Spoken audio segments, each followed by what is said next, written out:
Hello. So आज सकाळी सकाळीत मी गेले होते उरण नाक्यावर. मच्छीचा बेत होता माझ्याकडे, रोजच मच्छीचा बेत असतो. सो उरण नाक्यावर आहे ना, तुम्हाला मच्छी फ्रेश आणि स्वस्त भेटेल. जर का तुम्ही सकाळच्या वेळेमध्ये गेलात तर तुम्हाला चांगली भेटते. अजून कोण ओळखीचं असेल तिथून घेतलात तर अतिउत्तम.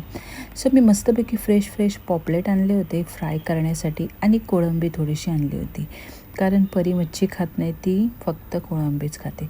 स्वच्छ साफ करून घ्यायची व्यवस्थित, 2-3 पाण्यामध्ये धुवून घ्यायची व्यवस्थित मच्छी. कोळंबी पण त्याच्यामधला तो काळा धागा आहे तो व्यवस्थित काढून घ्यायचा आहे आणि नंतर छानपैकी धुवून झाल्यावर मॅरिनेट करायचं आहे सगळं टाकून. मी टाकते आलं लसूणची पेस्ट, मसाले माझे काय असतील ते आणि कोकमचा रस कोकणातला माझ्या.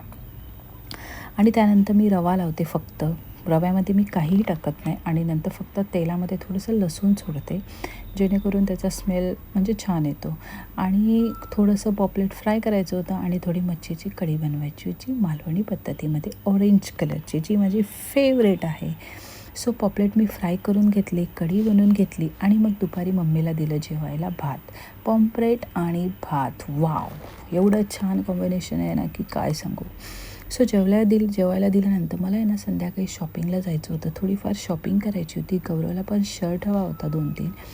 त्याला जेव्हा शर्ट घ्यायचा असतो ना, तेव्हा आपल्याला आधी 1 तास जेव्हा माझी आणि त्याची शॉपिंग करायची असते ना, मी त्याची पहिली करते. कारण त्याला पटकन आवडत नाही. मला पटकन आवडतात कपडे. पटकन काहीतरी मी घेते, पण त्याला 4-5 दुकानं जरी फिरला तरी त्याला आवडत नाही. मोठा टास्क असतो मला त्याच्यासाठी कपडे घेणे म्हणजे.